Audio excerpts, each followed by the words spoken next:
Hello everyone, my name is Arleth Castro and today I will be showing y'all an overview of my connectionism model. This is the connectionism model that I chose to make. It is representing a conversation that a speech pathologist and a child are having. In this connectionism model, the speech pathologist is asking the child a series of questions about things she likes to do and other things she likes to do in her everyday life. As the child answers, she's processing and thinking about what she's going to say and how she's going to convey it.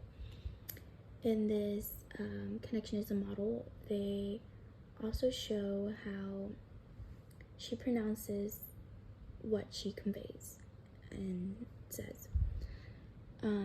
This child that I chose to do my connectionism model on is 3 years old. Her name is Carmen, and she has childhood apraxia of speech, also known as CAS. Childhood apraxia of speech is when a child wants to say something, but their brain tells their mouth muscles to move a different way. So, for instance, when a child is trying to convey a message, others may not understand them or may have a hard time understanding what they're trying to say, due to the fact that the child may have issues moving their tongue or lips.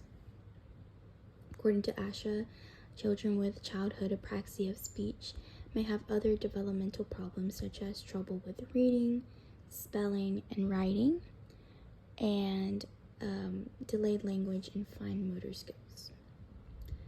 In my connectionism model, the speech pathologist, as I said above, is asking the child several different questions about what she did in her day and also different activities on what she likes to do. As you can see in my model on the bottom, the speech pathologist asks, "What games do you like to play?" And I have that highlighted as auditory input. And basically what auditory input is what a child hears, like the sounds and the words that she hears or one hears.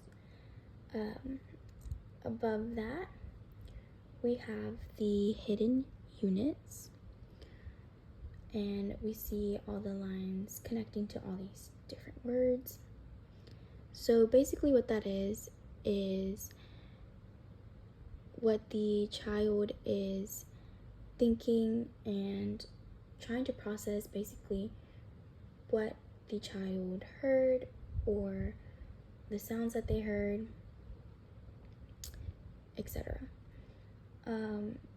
Above is the concept representations, and that is what the child responded to.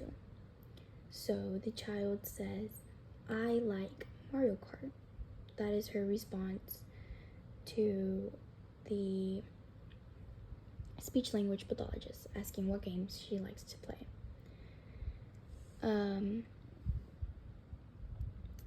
Above that is the effort neurons, which help the volume and intensity of speech, and we also see that these words are connected to the sounds of how the child pronounced this.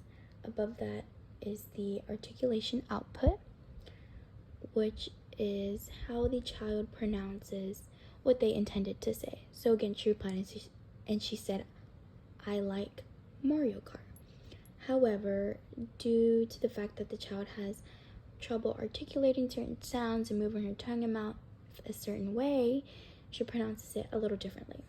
So here she pronounces the I as I, so regularly.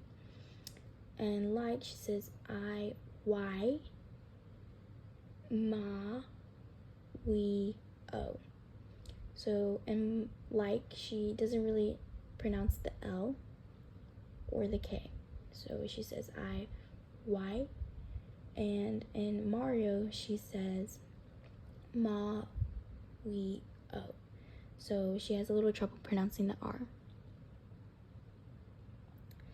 In cart, she says tart instead of cart because she has a little trouble pronouncing the K sound.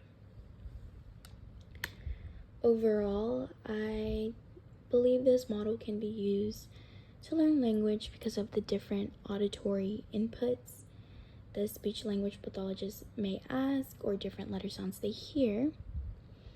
And the speech pathologist can ask the patient and or client to repeat what sound they just heard or answer a certain question the speech pathologist just asked.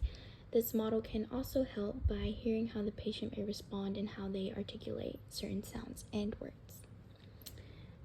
Thank you all for listening and looking at my Connectionism project on childhood apraxia of speech.